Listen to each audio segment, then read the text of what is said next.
अस्सलाम वालेकुम प्यारे दोस्तों, welcome back to your very own YouTube channel.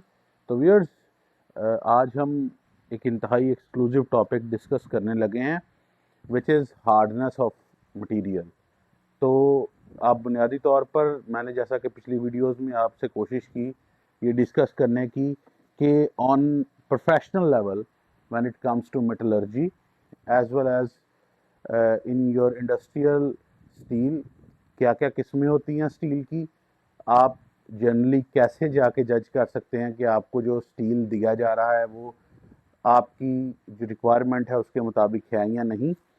तो जो मेरी जो इनिशियल थॉट्स थी वो ये थी कि मैं सिंपली आपको चीज़ें बताऊं, लेकिन कुछ जो टर्मिनोलॉजीज इस्तेमाल होती हैं मेटलर्जी में वो थोड़ा सा आई वुड से कि ऑन टुवर्ड्स प्रोफेशनल साइड हैं। उनमें से ही एक टर्मिनोलॉजी हार्डनेस भी है। तो जैसे कि मैंने आपको पीछे भी बता चुका हूँ कि जब आपने स्टील को डिवाइड करना है तो उसके अंदर डिफरेंट जो है आपके पास पैमाने हैं, 7 मैंने डिस्कस किए थे। तो जो पहली वीडियो थी उसके अंदर फिर हमने कंपोजिशन स्टील की डिस्कस कर ली कि on base of carbon element and other elements including alloy materials and even Chrome and manganese and caesium उस क्या डिफरेंस क्रिएट करते हैं हमारे स्टील के साथ। अब हम डिस्कस करेंगे उसके फिजिकल मेजरमेंट्स को। तो एक जो फिजिकल उसकी हालत है उसको हार्डनेस बोलते हैं। अब आपको एक जनरल आइडिया हार्डनेस का होगा जिसे उर्दू में सख्ती बोलते हैं हार्डनेस को। अब कोई भी चीज़ अगर आप दो डिफरेंट सरफेस लेते हैं ऑफ डिफरेंट मटेरियल, जैसे आपने एक जो है वो स्टील की ले ली, लेट्स सपोज आपने कील ले लिया स्टील का, अब आप उसे पुश करते हैं प्लास्टिक में, तो आपको ये रियलाइज होगा कि स्टील का कील जो है वो प्लास्टिक के अंदर इजीली पुश इन हो जाएगा। तो इसका मतलब है कि जो प्लास्टिक है वो नरम है और स्टील जो है वो हार्ड है। अब उसकी निस्बत अगर आप उसी स्टील के कील को लकड़ी में पुश करें तो वो प्लास्टिक से कुछ ज़्यादा आप फोर्स लेगा, विच मीन्स कि जो लकड़ी है वो स्टील से तो सॉफ्टर है लेकिन वो प्लास्टिक से थोड़ी हार्ड है। तो ये इन बिटवीन आ गया। तो इसीलिए हम हार्डनेस को जज करते हैं और इसी से ही हमारा एक नया जो नाइफ मेकिंग का एक प्रोसेस निकलेगा which will be heat treatment, कि हम एक अपने सॉफ्टर आयरन या स्टील मटेरियल को हार्ड कैसे करते हैं।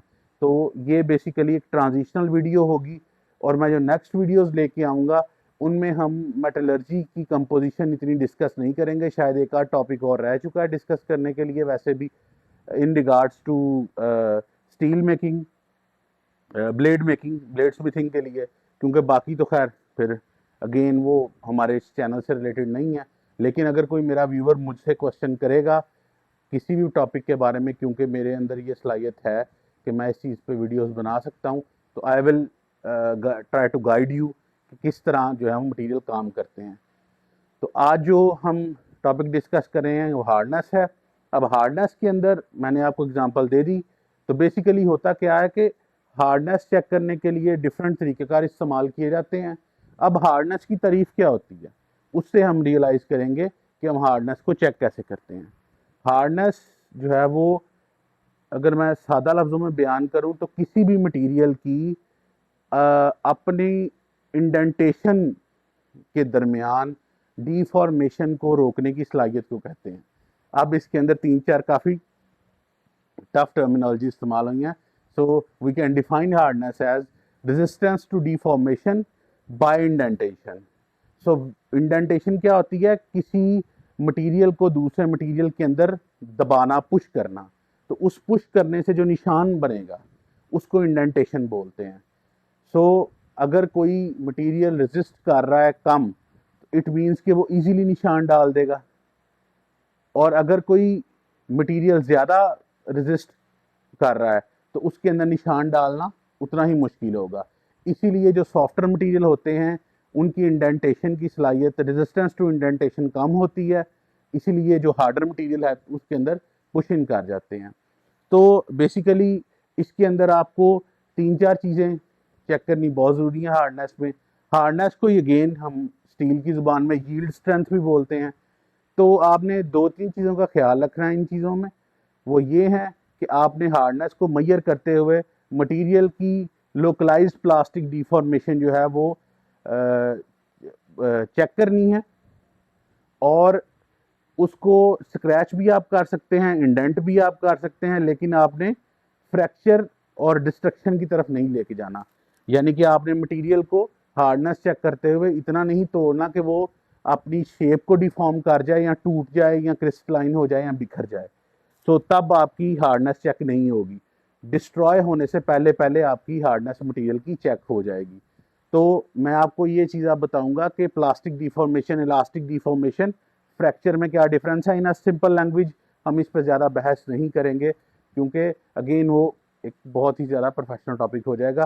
तो प्लास्टिक डिफॉर्मेशन बेसिकली होती है कि अगर आप किसी चीज़ को इंडेंट करते हैं, किसी चीज़ में आप पुश करते हैं दूसरी चीज़ को, तो उसके अंदर जो निशान पड़ता है, अगर जो जिस मटेरियल में आपका निशान पड़ा है वो मटेरियल उस निशान को, उस स्क्रैच को एब्जॉर्ब करके डिफॉर्म हो जाता है, लेकिन दोबारा सेट नहीं होता अपनी जगह पे, फर्स्ट पोजीशन पे या जीरो पोजीशन पे वापस नहीं आता, तो हम उसे प्लास्टिक डिफॉर्मेशन कहते हैं। विच मीन्स के जैसे आपने प्लास्टिक के अंदर या लोहे के अंदर या लकड़ी के अंदर कील को इंडेंट किया, आपने उसे ठोका, तो वो क्या होगा, जब आप कील को बाहर निकालेंगे तो उसका निशान वहां पड़ा रहेगा। तो इसको हम प्लास्टिक इंडेंटेशन बोलते हैं, क्योंकि वो अपनी शेप को दोबारा गेन नहीं कर सकता। On the other hand elastic deformation क्या होती है, जैसे कोई सिलिकॉन मटेरियल है या रबराइज मटेरियल है, उसके अंदर आप कोई कील वगैरह पुश करते हैं, और जब आप उस कील को निकाल लेते हैं बाहर, तो वो दोबारा अपनी जगह पे वापस आ जाता है और वो अपनी शेप को रीगेन करने की कोशिश करता है। वो एक अलहदा बात है कि कई मरतबा वो मटेरियल पूरी तरह शेप रीगेन कर लेता है, कई मरतबा वो रीगेन नहीं पूरी तरह कर सकता, पॉइंट जीरो पे दोबारा वापस नहीं आ सकता। तो इसलिए उस डिफॉर्मेशन को कहते हैं elastic deformation. And the third one is fracture. आपको पता ही है कि अगर दरार पड़ जाए किसी मटेरियल को इंडेंट करते हुए, तो उसको डिफॉर्मेशन बोलते हैं। तो ये चीज़ें अगर हम साइड पे रखें और हम अब चलें हम वो पैमाने डिस्कस करने पे जिन पे हम हार्डनेस को चेक करते हैं।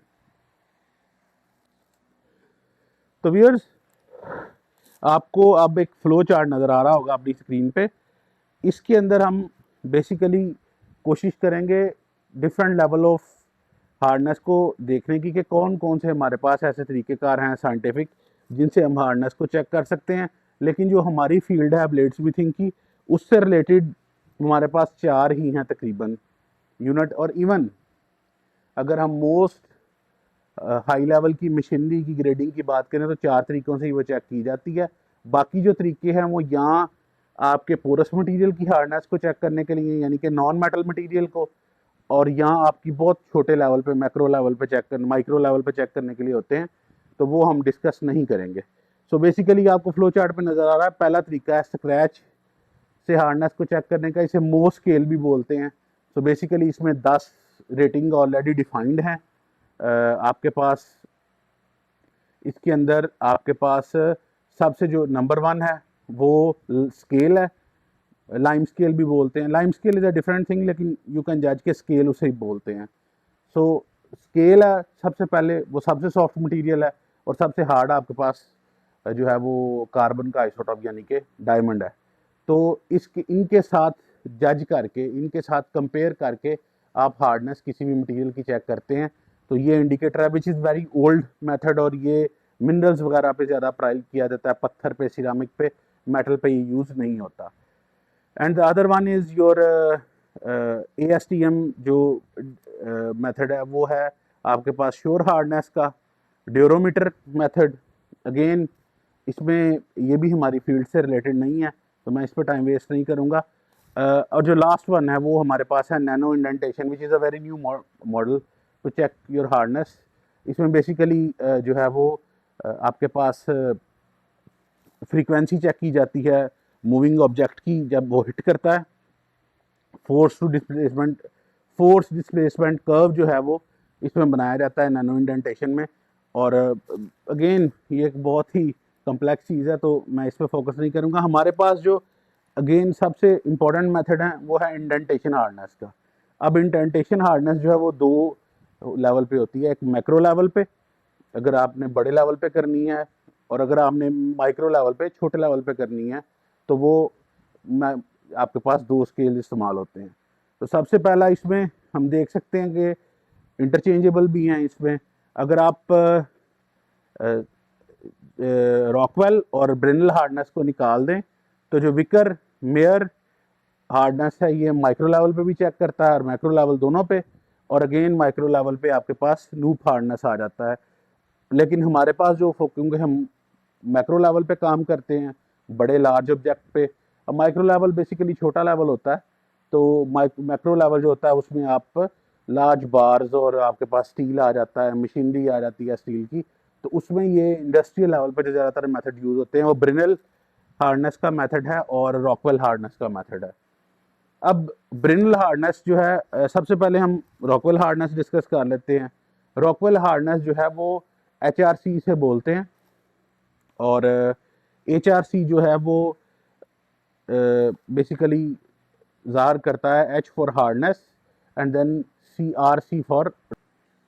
अच्छा जी, तो जो रॉकवेल हार्डनेस का मेथड है उसके अंदर हमारे पास एक मशीन होती है, उसके ऊपर एक प्लेटफॉर्म बना होता है जैसा कि आपको नज़र आ रहा है।